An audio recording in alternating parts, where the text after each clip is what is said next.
Bonjour Christina. Bonjour Corinne, bonjour à toutes et à tous. Bonjour Corinne, comment vas-tu? Bah écoute, très bien. Le soleil est magnifique et je suis ravie de te retrouver et surtout de vous retrouver pour vous présenter cet atelier Se reconnecter à soi. Bienvenue à toutes et à tous. Moi aussi, je suis ravie de vous retrouver aujourd'hui pour cette masterclass croisée entre Gestalt thérapie et naturopathie, pardon, autour d'un thème qui nous traverse tous, les émotions. Donc pendant cette heure, nous allons vous faire voyager au cœur de nos émotions, des émotions dont on parle beaucoup, qu'on ne comprend pas vraiment, et pourtant elles sont au cœur de tout. Donc nous allons vous faire découvrir comment, avec nos deux approches, eh bien, on va pouvoir trouver des solutions naturelles, simples, pour venir à bout de ces émotions. Est-ce que Et tu... notre intention aujourd'hui, effectivement, c'est de vous proposer un temps de compréhension, d'exploration et de partage autour des émotions. Alors, comment vivre ces émotions? Eh bien, on va vous montrer aujourd'hui comment nos deux approches se complètent totalement. Ah, nous avons l'habitude de travailler ensemble et même si nous avons deux techniques qui peuvent paraître dissemblables, elles s'accordent à merveille parce que prendre en charge des émotions, eh bien, ça combine différentes approches, le le mental, les pensées, mais aussi notre corps physiologique. Donc, en Gestalt, on va travailler sur l'accueil, la mise en mots et la traversée de ces émotions. Et puis, de mon côté, en naturopathie, je vous présenterai comment on peut, grâce aux huiles essentielles, venir soutenir naturellement notre système nerveux. Alors, Christina, je te laisse te présenter. Ça marche avec plaisir. Eh bien, moi, je suis Christina. Je suis praticienne en Gestalt thérapie. J'ai mon cabinet à Sanguinet, un petit village de Gaulois dans les Landes. Et peut-être certains d'entre vous ne connaissent pas la Gestalt. Alors, qu'est-ce que c'est la Gestalt thérapie? Eh bien, c'est une méthode de psychothérapie humaniste et holistique. Et alors, holistique parce qu'elle prend en compte toutes les dimensions de l'être humain. Ça peut être la dimension sensorielle, affective, intellectuelle, spirituelle même, ou sociale, et elle favorise le dialogue constant justement entre le corps, les pensées, les émotions et les relations sociales. Et cette gestalt thérapie consiste à connecter son corps et son esprit avec son environnement dans un objectif vraiment de bien-être au quotidien. Peut-être à toi de te présenter si tu le souhaites, Corinne. Je veux bien. Merci. Donc moi, je suis Corinne, donc je suis naturopathe et conseillère en huile essentielle. Moi, ce qui m'anime le plus, c'est transmettre, c'est former, partager, accompagner les femmes au quotidien à trouver leur voie grâce à une combinaison entre tout ce que la nature nous offre de meilleur et la science. Donc, j'allie les deux techniques. Donc, mon approche, elle est complète, elle est holistique, hein, le corps, l'esprit, l'énergie. Elle est aussi neurosensorielle par rapport aux huiles essentielles. On va voir comment agir sur le nerf vague, naturel, avec l'action immédiate des huiles essentielles, doTERRA, que j'utilise puisqu'elles sont d'une pureté incroyable et que j'obtiens des résultats vraiment très intéressants avec. Alors, une émotion, qu'est-ce que c'est une émotion? Une émotion, c'est d'abord une réaction spontanée, naturelle à ce que nous vivons. Et ces émotions ne sont ni bonnes ni mauvaises. Vous voyez, certaines sont agréables, d'autres le sont beaucoup moins, ça on le sait. Et quand elles deviennent un peu inconfortables comme ça, notre premier réflexe, ça serait souvent d'essayer de les éviter ou de les faire taire, on va dire. Et pourtant, chaque émotion a un sens. Elle vient nous rappeler quelque chose d'essentiel qui est important pour nous, voilà. Et peut-être, ce qui serait important aussi de voir, c'est que euh, il y a une palette très importante d'émotions. On a la joie, la colère, la tristesse, la peur, l'amour, le dégoût. Bon, voilà, tout un tas d'émotions. Et toutes ces émotions ont chacune, on va dire, une couleur émotionnelle. et elle raconte notre humanité. Donc ça, c'est vraiment important de comprendre que ressentir, c'est notre pouvoir. Ressentir, c'est exister. En fait, ressentir, c'est être vivant. C'est très beau, merci, hein. Si tu veux bien, voilà, passer à la suivante, merci. Et alors voilà, j'aime beaucoup cette image-là. Et maintenant, imaginez une émotion comme un mouvement, comme quelque chose qui arrive, qui monte et qui repart. Et une émotion, c'est un peu comme ça. C'est comme une vague. Elle se forme au loin, là. Elle approche, elle grandit en nous, nous traverse, elle atteint le sommet, puis elle redescend et repart. Comme une vague qui retourne à la mer. Donc, vous voyez, c'est un peu poétique là, mais c'est vraiment cette image-là. Si on la laisse faire, ça se passe comme ça. Donc, quand on l'accueille, elle suit naturellement son mouvement. Par contre, si on l'ignore, si on lutte contre elle, elle reste, elle s'accumule. Et comme une vague retenue trop longtemps, elle finit par déferler avec beaucoup plus de force. Voilà, c'est un petit peu cette image que je voulais donner sur l'émotion. Et alors, maintenant, j'aimerais bien vous demander, quelle est, selon vous, la différence entre une émotion et une pensée? Alors, le temps que vous y réfléchissiez, là, euh, voilà quelques éléments de réponse. En fait, la vague, elle vient du corps. Vous voyez, c'est ça, c'est l'émotion vient du corps. Parfois, euh, ce qui peut troubler l'émotion, ce sont les pensées derrière.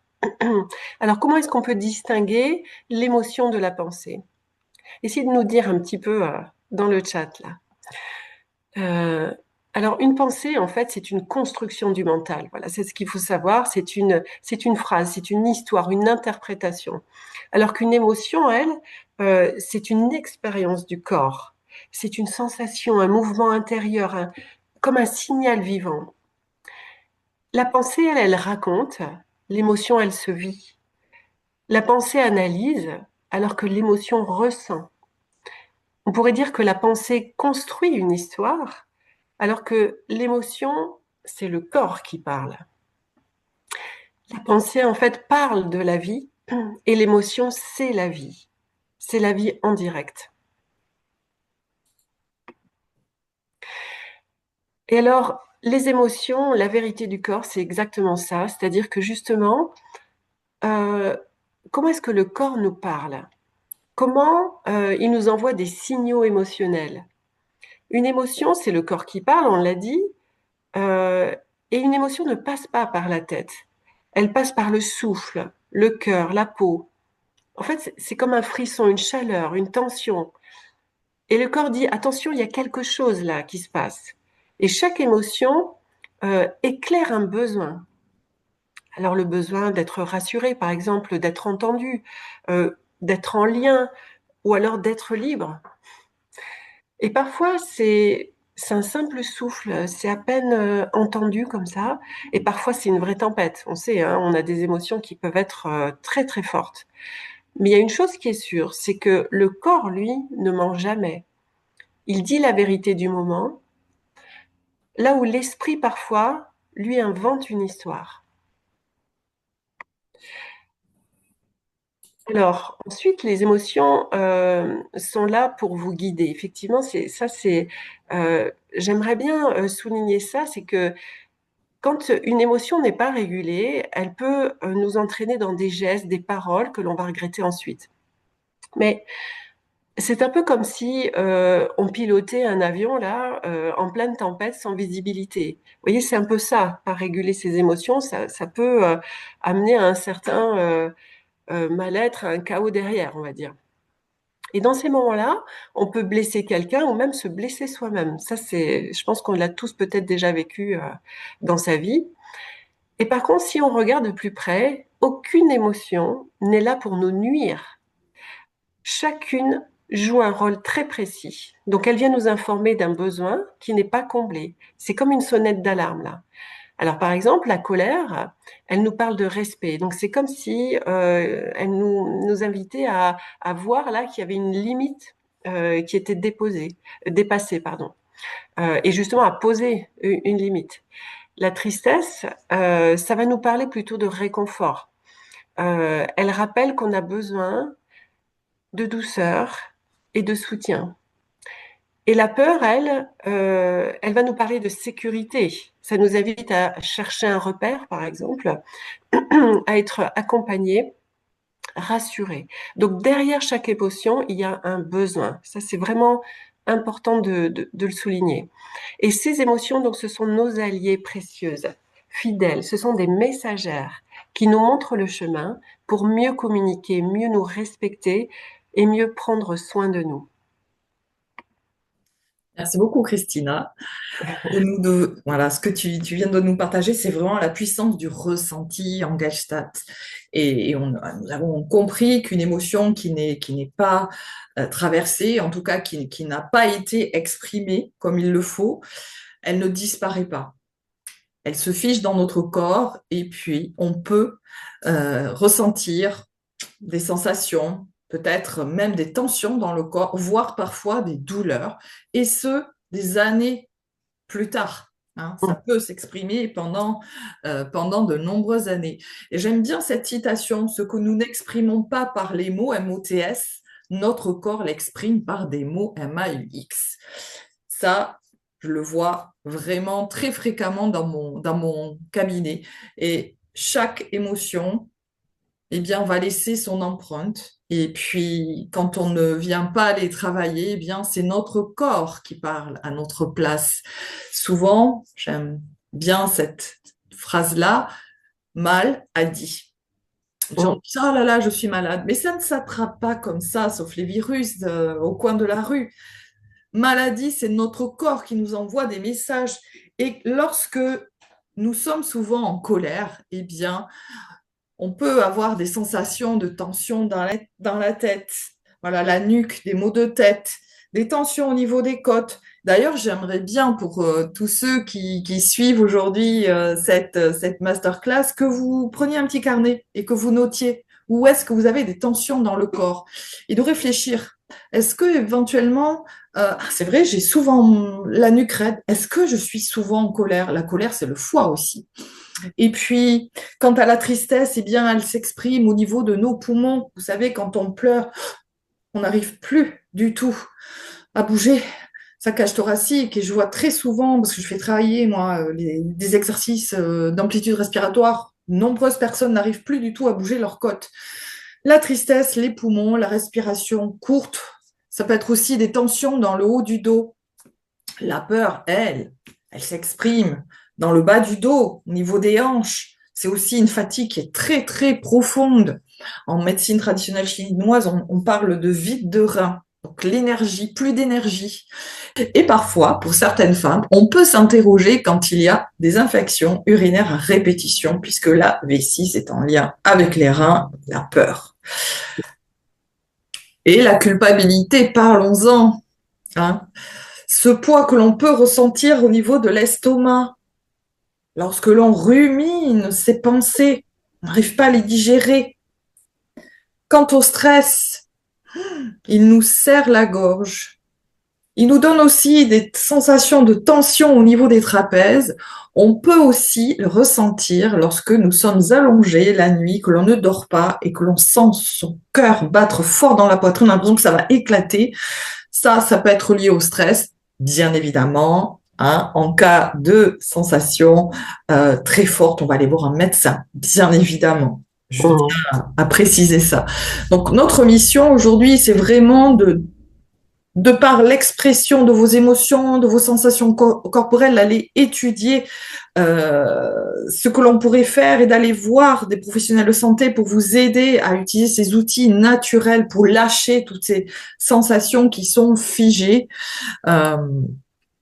Donc, on va continuer à parler des émotions avec Christine. Mais avec grand plaisir. Et alors, peut-être pour continuer ça, j'aimerais bien vous souligner qu'une émotion, ce n'est pas seulement un mot. Peur, joie, tristesse. C'est vraiment une énergie qui a une couleur, une forme, une texture. Et donc elle peut être lourde comme une pierre, vous voyez quelque chose de vraiment dur, là, l'émotion qui est lourde, ou alors légère comme une bulle, chaude comme un soleil, froide comme un vent d'hiver, ça aussi. Et quand on prend le temps de la décrire, de lui donner une image, eh bien, on la rend visible, on la rend tangible. Et du coup, elle devient moins abstraite, moins écrasante. Et on peut la reconnaître, la toucher du regard, presque la tenir dans nos mains. Et vous voyez, ça, c'est vrai que dans le cabinet, moi, je reçois pas mal de personnes qui, au départ, ont du mal à parler de leurs émotions. Et finalement, quand on essaye de lui donner une couleur, une forme, ça devient déjà beaucoup plus concret et c'est beaucoup plus facile à exprimer. Et donc, c'est souvent dans cette description, dans cette forme qu'elle prend, que l'on découvre ce qu'elle veut nous dire, ce qu'elle protège, ou alors ce qu'elle demande. Et alors, maintenant, j'aimerais bien vous demander, selon vous, une émotion, mais ça dure combien de temps? Voilà, est-ce que vous avez une idée? Est-ce que c'est quelques heures? Est-ce que c'est toute la journée? Eh ben, je pense que vous pourriez être surpris. Voilà, si vous pouvez peut-être nous dire dans le chat aussi, on va regarder tout ça. Alors en fait, il faut savoir que la réaction physiologique d'une émotion dure environ 60 à 90 secondes. Et ce sont les travaux de la neuroscientifique Jill Taylor qui ont mis ça en évidence. Donc elle a fait tout un travail énorme là-dessus et elle explique que lorsque nous ressentons une émotion, la colère, la peur, la joie, on les connaît toutes, la décharge chimique dans notre corps, les hormones, les neurotransmetteurs, s'épuisent en environ 1 minute 30. C'est dingue, 1 minute 30. Au-delà, si l'émotion perdure, eh bien c'est généralement que notre mental entretient l'émotion en ruminant, en ressassant des pensées et en réactivant des souvenirs.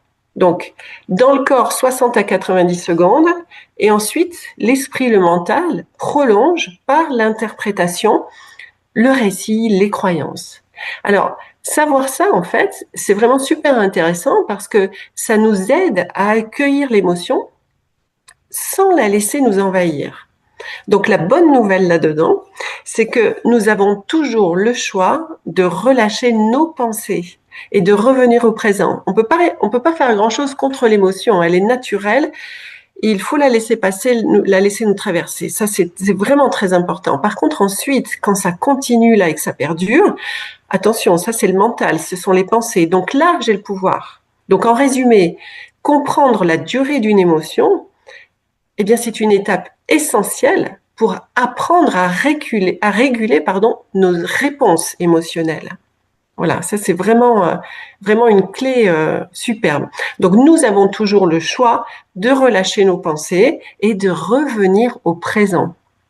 On regardera ça tout à l'heure un peu plus loin. Et alors, une pensée, c'est une construction du mental, justement. Vous voyez la différence entre les deux. C'est une phrase, une histoire, une interprétation, comme on l'a dit tout à l'heure. Une émotion, elle, c'est une expérience du corps, aussi Corinne l'a très bien expliqué, une sensation, un mouvement intérieur, un signal vivant, alors que la pensée commente ce qui se passe. L'émotion montre ce qui se passe, la pensée parle de la vie, alors que l'émotion, c'est la vie, c'est ce que je vous disais tout à l'heure. C'est la vie qui se manifeste en nous. Donc, une pensée, c'est un peu comme une voix intérieure. Elle raconte, elle commente, elle analyse. Il faut savoir que le cerveau est extrêmement puissant. Il va mouliner, je crois qu'il y a une étude qui a démontré, jusqu'à 70 000 pensées par jour. C'est énorme, c'est une machine de guerre le truc.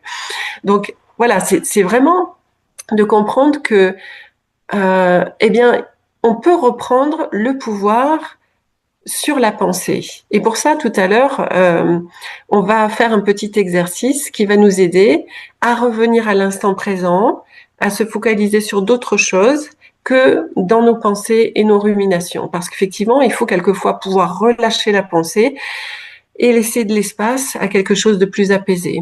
Donc, la pensée, elle colore notre perception selon nos croyances, nos expériences passées, nos peurs ou nos attentes, comme par exemple, vous voyez les petits nuages là, les petites pensées qui vont être je suis nul.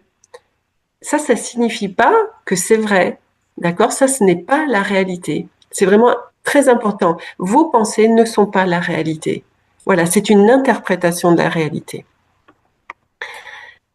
Et alors, pour continuer, effectivement, en Gestalt thérapie, on parle d'une émotion régulée lorsque 5 critères sont réunis. Parce qu'on entend souvent, il faut pas se laisser submerger par ces émotions. En fait, comme si elles étaient un ennemi à tenir à distance, à maîtriser, à dompter là.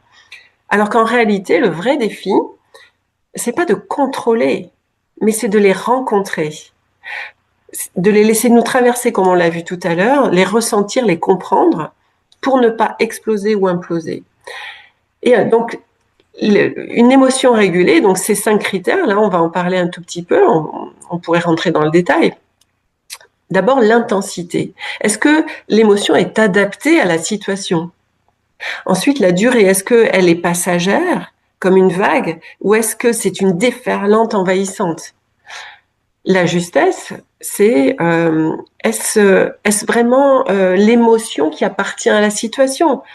Ou est-ce que je réagis, on va dire, suite à une ancienne blessure ou à un souvenir? Je fais un lien, par exemple. La subtilité, c'est un peu plus, on va dire, la capacité à reconnaître les nuances entre différentes émotions. Ça, c'est vraiment intéressant. Et nous, on travaille en cabinet avec la roue des émotions qui va nous donner des petites subtilités comme ça pour les personnes qui n'arrivent pas à mettre des mots sur leurs émotions. On arrive à trouver une palette un petit peu plus large. Comme par exemple, est-ce que j'ai la capacité de distinguer la peur de l'angoisse? Voilà, ça c'était. Et puis pour terminer, juste 2 secondes, je reviens sur la slide précédente. Excuse-moi, je voulais juste parler 2 secondes de l'action parce qu'en fait l'action, on peut se demander qu'est-ce que c'est pour réguler une émotion, mais l'action, c'est comment cette émotion nous met en mouvement de façon constructive, c'est-à-dire parler, poser une limite, demander de l'aide, etc. Voilà. Merci beaucoup, Corinne. Excuse-moi, je vais un peu. Voilà. Et alors, évidemment, c'est intéressant de savoir réguler une émotion, mais comment est-ce qu'on peut réguler une émotion? Donc, il y a plusieurs étapes qui peuvent vraiment nous aider. Et donc, quand on les connaît, on peut se dire, OK, là où est-ce que j'en suis là dans la régulation de mes émotions? Alors, tout d'abord, c'est prendre conscience. C'est-à-dire reconnaître l'émotion sans chercher à la fuir. Qu'elle soit lourde ou pas, on la reconnaît, on constate. Voilà. Je reconnais ce que je ressens. La deuxième étape, qui est pas simple non plus, c'est accepter, c'est accueillir l'émotion. C'est lui laisser une place sans jugement, c'est-à-dire je laisse l'émotion exister. Ensuite, c'est comprendre. Ça, c'est pas simple, mais c'est écouter le message ou le besoin qu'elle révèle. J'écoute le message qu'elle apporte. Et ensuite, s'ajuster, c'est-à-dire poser une action juste en fonction de ce besoin. Voyez? Donc, j'agis en accord avec mon besoin. Et ce processus est renforcé, et ça, c'est génial, par exemple, les synergies d'huile bien choisies, dont Corinne va pouvoir nous parler tout à l'heure. Et peut-être juste avant de passer la main à Corinne, j'aimerais vous inviter à faire un petit ancrage sensoriel. C'est un petit exercice très simple, mais très puissant. Et ce petit exercice, ça va vous aider à ramener toute votre attention dans le moment présent, dans l'instant. Donc là, installez-vous confortablement, prenez une grande expiration et puis relâchez. Voilà, mettez les 2 pieds au sol et détendez-vous. Voilà, tranquillement. Et maintenant, laissez vos sens s'éveiller. Observez autour de vous et nommez 5 choses que vous pouvez voir. Voilà, prenez le temps, nommez vraiment 5 choses autour de vous. Ensuite, vous allez porter votre attention sur le toucher et identifier 4 choses que vous pouvez sentir toucher avec vos mains ou votre peau. Voilà, ça peut être votre pull, ça peut être la douceur du canapé. Voilà, 4 choses que vous pouvez toucher. Quand ça c'est fait, ensuite, je vous invite à écouter attentivement autour de vous et à relever 3 sons. 3 sons que vous entendez. Donc ça peut être un enfant derrière dans une chambre, ça peut être le repas qui mijote, ça peut être une machine à laver, n'importe. Voilà, si c'est, ça peut être, si vous êtes dehors, ça peut être des petits oiseaux, qu'importe, mais concentrez-vous sur ces trois sons. Et maintenant, inspirez profondément et notez, si vous le pouvez, deux odeurs que vous percevez. Ça peut être votre propre parfum, ça peut être l'odeur d'une tisane, ça peut être quelque chose, un café qui est pas loin. Et concentrez-vous sur cette odeur, ces odeurs. Et maintenant, portez votre attention au goût. C'est notre cinquième sens. Peut-être la saveur d'une boisson chaude que vous avez ou quelque chose que vous avez à grignoter à côté. Et voyez, l'idée là, c'est de terminer en observant ce qui se manifeste dans l'instant. Alors, c'était comment pour vous? Voilà, on a envie de savoir comment est-ce que c'était pour vous. Dites-nous dans le chat comment vous avez vécu cette expérience. Et vous pouvez noter à travers cet exercice que quand mes sens s'éveillent, le présent reprend toute sa place et le mental s'apaise. Merci Corinne. Je te transmets la main. Merci beaucoup, Christina. Je trouve cet exercice vraiment incroyable, tellement à la fois puissant et simple. Merci. C'est exactement ce que je vais vous faire découvrir, c'est qu'avec des choses simples, on peut avancer. C'est pas toujours, on doit pas toujours être dans le dur hein, pour progresser. On peut faire des choses simples euh, pour avancer. Et ce petit rituel que tu as proposé d'ancrage sensoriel est vraiment important de toujours redescendre dans notre corps parce que notre cerveau ne peut pas s'arrêter, donc il faut l'occuper autrement. Et quand on est trop dans sa tête, dans ses pensées, eh bien, redescendre dans son corps, c'est vraiment primordial. Et pour faire, eh bien, on revient, on se reconnecte à nos sens, puis il y a aussi aller bouger, danser, aller marcher en forêt, faire quelque chose, occuper notre cerveau dans une action positive plutôt que rester à ruminer nos pensées. Alors moi, j'avais envie de vous faire découvrir la neuroolfaction, qui me passionne énormément. Vous l'avez compris, j'aime cette approche scientifique et je suis tombée dans la marmite des huiles essentielles parce qu'elles sont vraiment incroyables et vous allez voir pourquoi.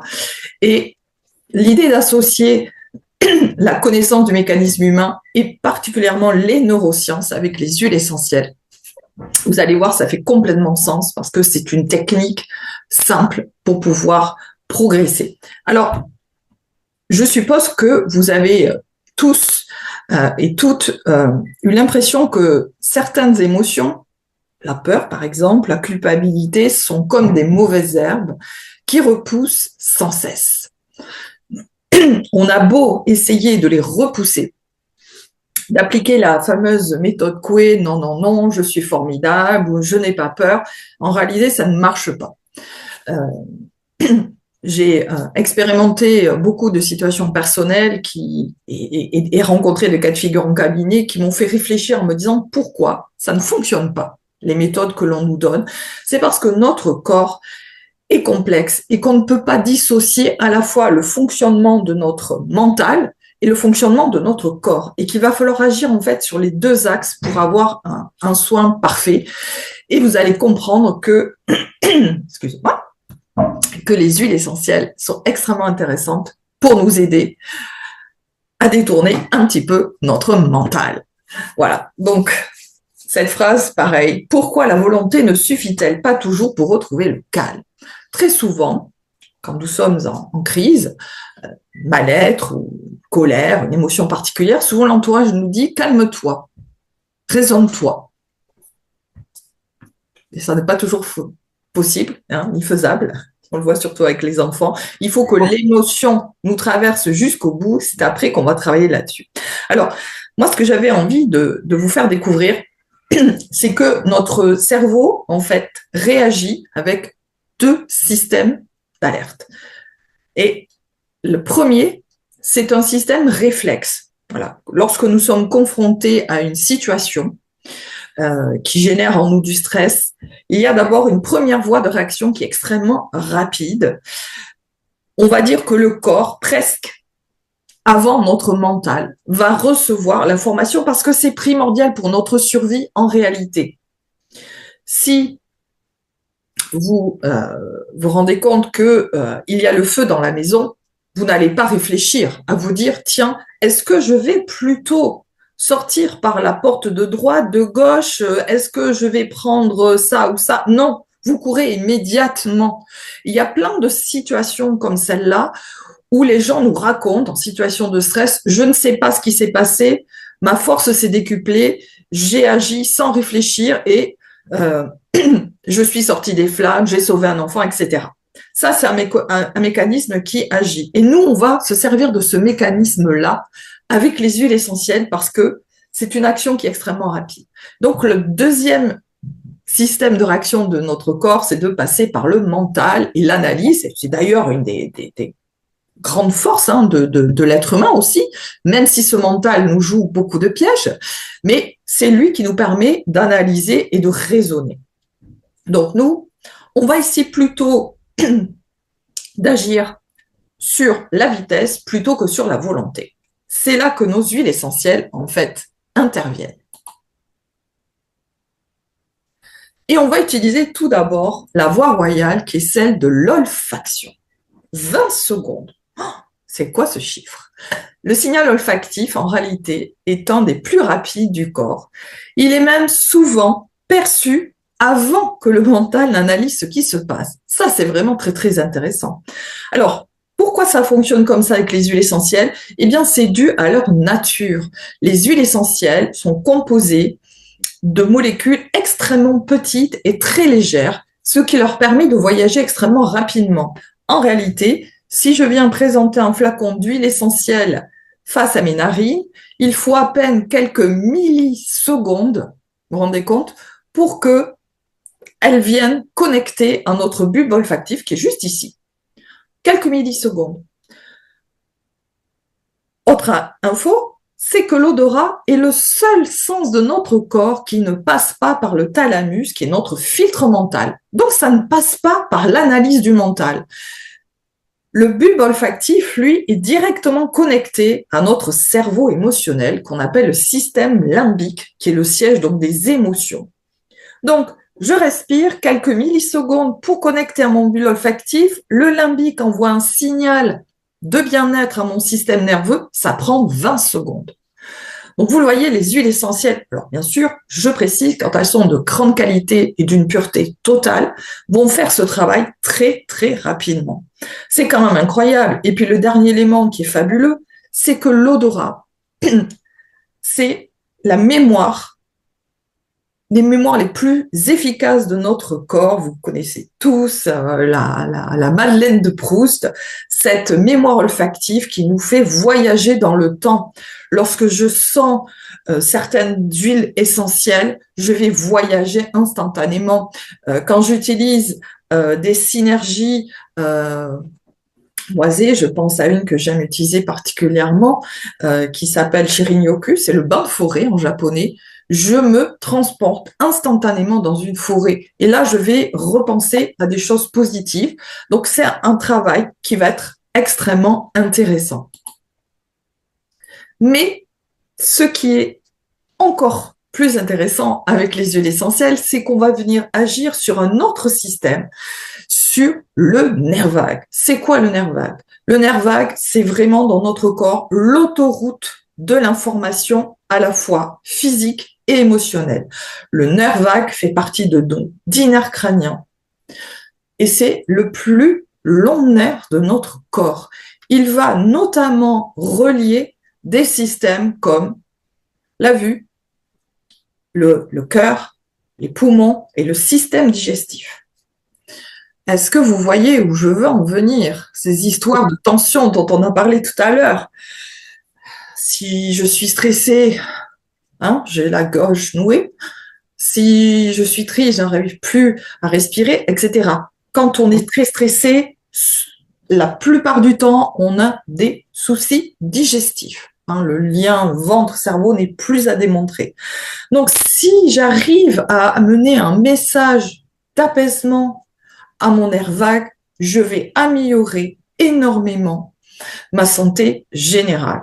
Donc, si je choisis bien mes huiles essentielles, je vais agir à la fois au niveau émotionnel via mon limbique et au niveau de mon physique via le nerf vague pour un retour au calme optimal. Alors, je vous propose de découvrir comment on peut choisir son huile essentielle pour agir au niveau de l'émotion. Donc, il existe de nombreuses familles d'huiles essentielles. Elles sont très puissantes, toutes. On va pouvoir les classer en 6 grandes familles que l'on va choisir selon ce que l'on veut ressentir. Mais avant tout, on va décider de l'action principale que l'on veut avoir. Est-ce que j'ai besoin de m'apaiser parce que je suis vraiment très, très, très, très stressée, je suis là-haut, ou est-ce que j'ai besoin au contraire de me stimuler parce que je suis vraiment très fatiguée? Donc, on va déjà choisir cet axe-là.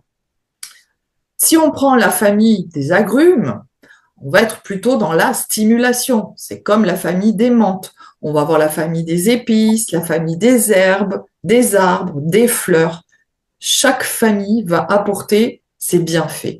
Et si on veut aller plus loin, on va travailler avec des synergies. Donc des synergies, ce sont des assemblages de différentes familles d'huiles essentielles pour créer donc une huile essentielle avec un profil très particulier pour m'aider à travailler sur un axe précis. Je vois ici cheer. Cheer, c'est retrouver la joie de vivre. Passion, c'est renouer avec sa créativité. Forgive, c'est le grand nettoyage. Console, ça c'est quand je suis triste, que j'ai besoin d'être pris dans les bras. Peace, c'est renouer avec la paix, le pardon. Motivate, par exemple, c'est passer à l'action. Voilà, donc on va les choisir selon ses besoins et le conseil de son professionnel de santé préféré. Est-ce qu'il y a des zones à privilégier pour appliquer les huiles essentielles quand on veut travailler au niveau émotionnel? Oui, alors la première, vous l'avez compris, c'est la voie olfactive directe. Donc, je présente un flacon directement sous mes narines.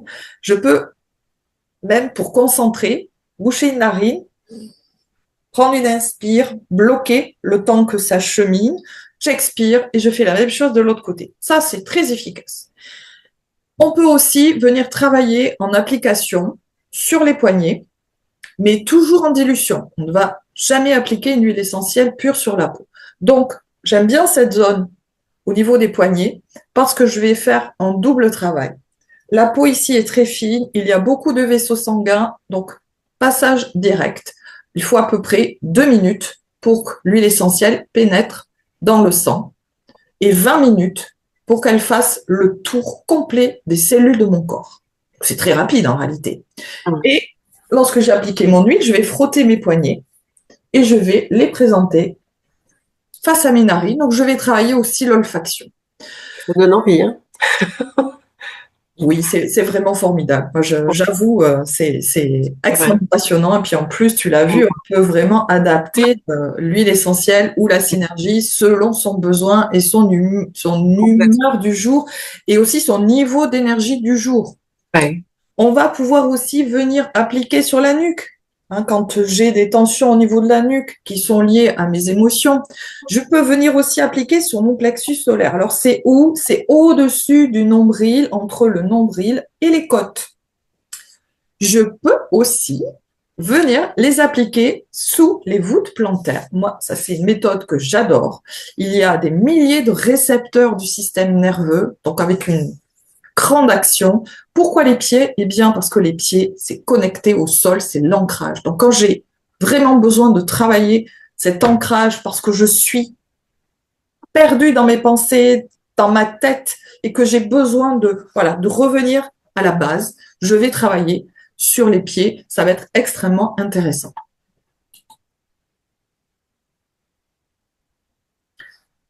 Alors, je vais vous expliquer un peu comment ça fonctionne. On peut travailler dans un premier niveau simplement Avec l'olfaction, il va y avoir un travail immédiat, vous l'avez compris, ça va très vite. Je me calme immédiatement. Mais dès que je vais arrêter, très rapidement, je vais me retrouver souvent quand même dans les mêmes habitudes de fonctionnement. C'est là qu'il faut faire un travail de fond. C'est là que la Gestalt intervient. C'est là que le travail de la neuro-olfaction émotionnelle intervient. L'idée, ça va être de reprogrammer notre cerveau. Parce qu'en réalité, notre cerveau est assez feignant. Il aime les raccourcis, il aime la rapidité. Vous avez vu, il doit gérer 70 000 pensées par jour, mais je vous laisse imaginer tout ce qu'il a à gérer par jour. Faire fonctionner notre corps en permanence est un travail énorme. Et il a développé des modes de réaction très courts pour créer des habitudes et des schémas dans notre enfance lorsque nous avons été présentés à certaines émotions, situations.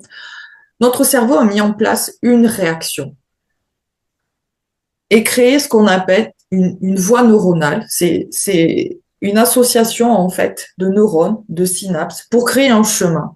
Chaque fois que l'on va se retrouver dans une situation A, le schéma fait que nous réagissons en mode alpha.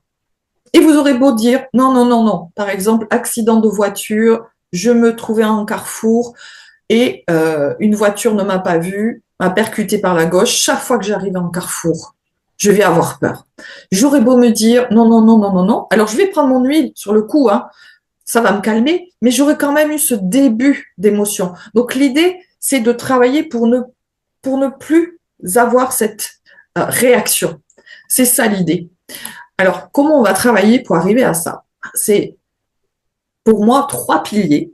Le premier, c'est l'olfaction. Donc ça, c'est le soutien. On vient désactiver.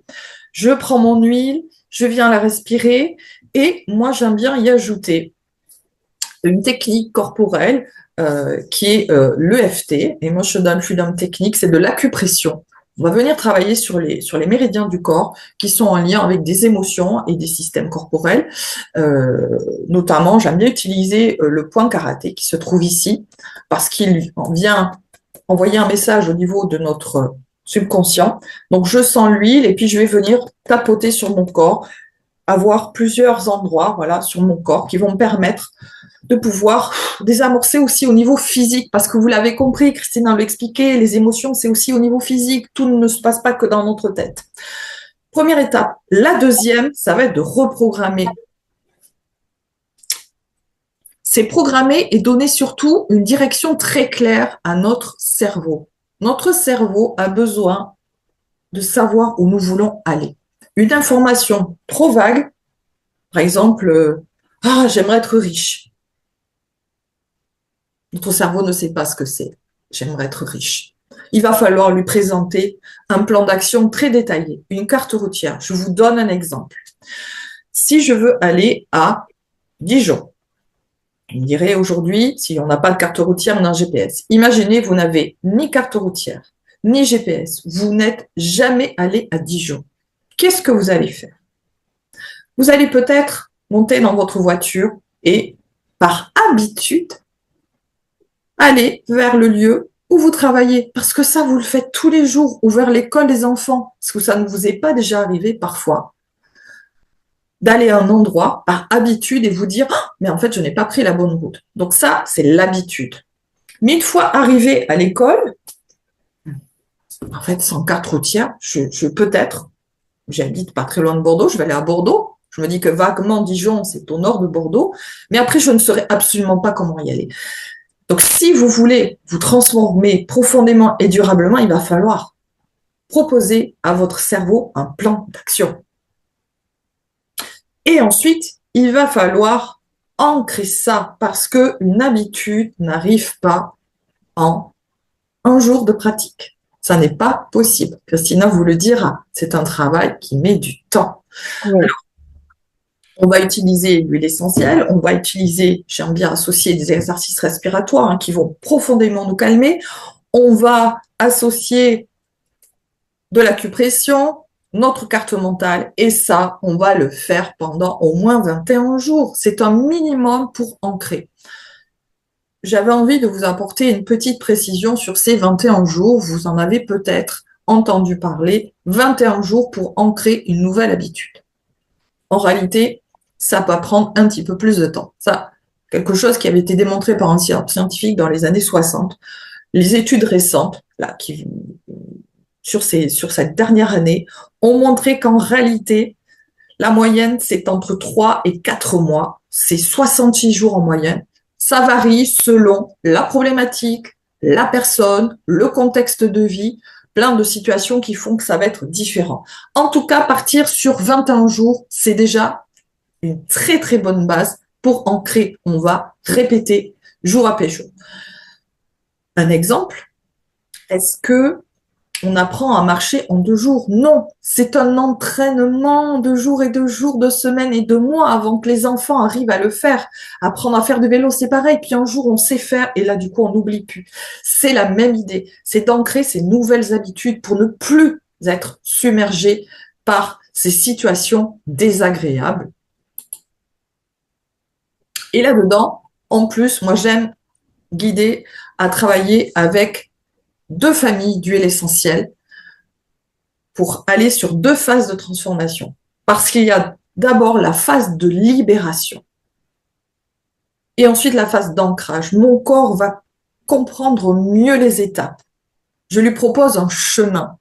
Avec la libération, on est plutôt sur une phase de relâcher les tensions, les émotions qui stagnent, relancer la circulation, le mouvement dans notre corps. L'huile ici va accompagner cette détente et cette lâcher prise. Et pour cette première phase, on va utiliser plutôt une huile unitaire, donc une seule. Par exemple, la bergamote. Je travaille avec la bergamote, la concentration en molécules là est extrêmement puissante, donc c'est une information très punchy qui arrive.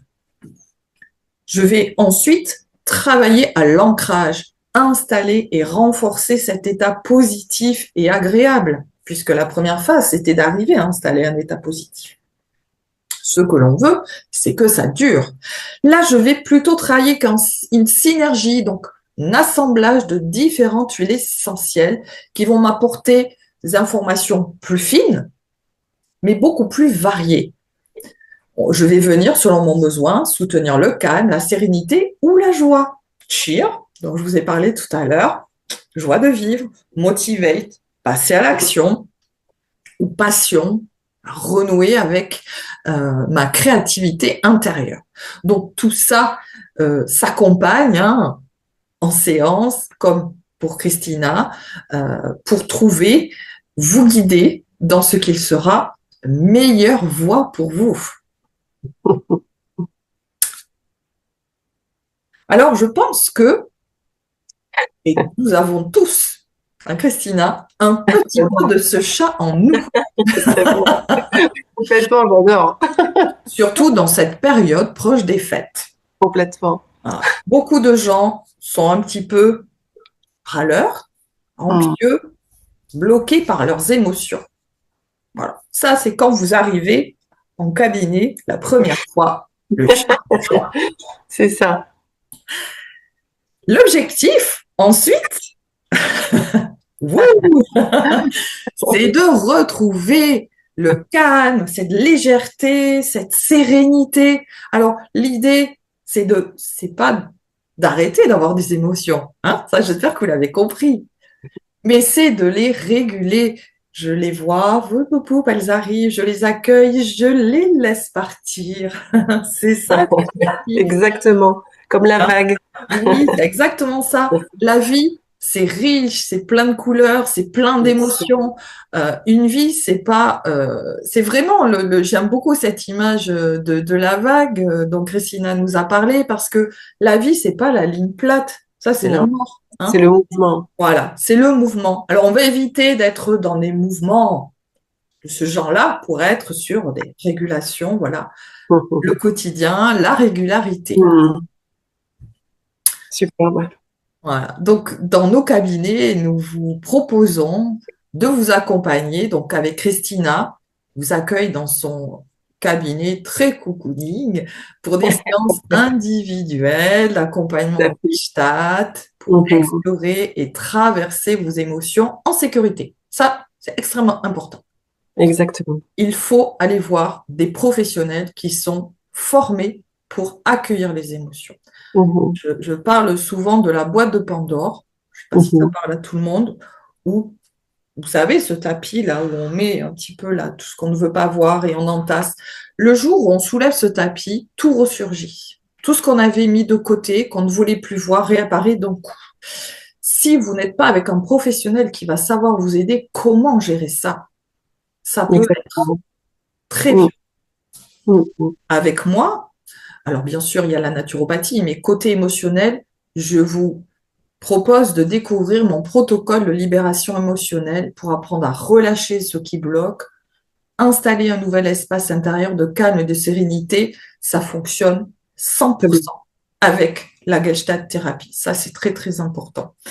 Euh, je C'est voulais savoir complémentaire. si voilà, vous étiez d'accord pour que l'on vous propose euh, la surprise que l'on vous a préparée.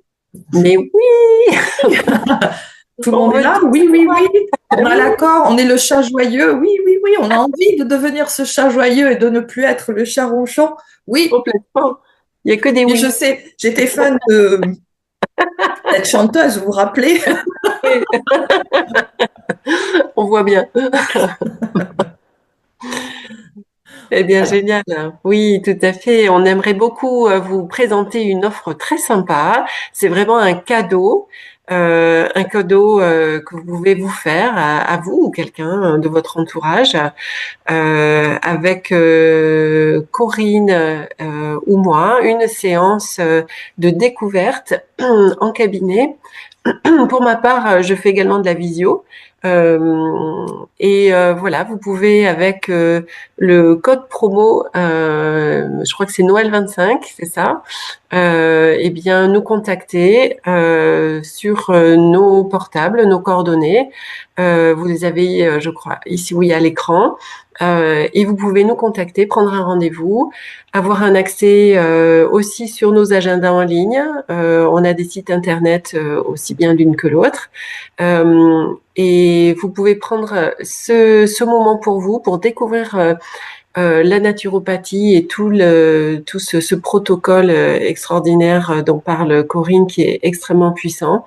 Et également, voilà, une séance en Gestalt thérapie pour venir déposer votre sac à dos et voilà, déjà faire un premier échange et expérimenter ce premier petit pas. En tout cas, on vous remercie infiniment pour cette écoute active, pour ce partage. Et merci Corinne pour tout ce que tu as amené. Moi, j'ai trouvé ça passionnant. Vraiment, c'est extraordinaire tout ce que tu peux proposer. Ça donne très envie. En plus, quand tu amènes là l'huile, ça donne très très envie de sentir en même temps que toi. Donc, ça va être génial pour toutes ces personnes qui vont te contacter de pouvoir expérimenter ça en vrai. Et merci à toutes et à tous pour votre écoute et votre soutien. Ça nous fait vraiment très, très chaud au cœur. Merci beaucoup, Corinne, de tout ce que tu nous as amené. merci beaucoup, Christina. J'espère que vous aurez eu autant de plaisir à nous écouter que nous avons eu à préparer Et à cette partager. masterclass hein, Ouais, pour vous, tout elle à fait. partager ensemble. Mhm. Nous avons mis tout notre cœur et nos Exactement. émotions positives C'est ça. dans la préparation de cet atelier. Et puis, je te fais le même retour. Tu es une personne vraiment formidable, hein. Christina Merci, est Corinne. une excellente thérapeute et elle, Merci. tu as cet univers de bienveillance extrêmement solaire qui me plaît beaucoup et on a eu tellement de fou rire, il faut vous le dire, C'est vrai.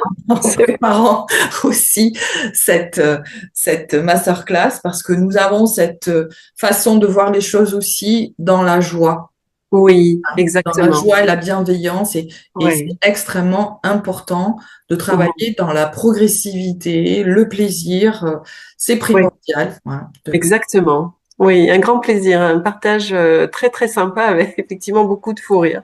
Faudrait peut-être presque faire un petit best-of de nos fou rires en fin de vidéo, ça serait sympa. Donc, Merci à toutes et à merci. tous Ouais, et merci à toutes et à tous. Et puis, on vous dit à très, très à vite dans bientôt. notre cabinet ou en visio. Bye bye.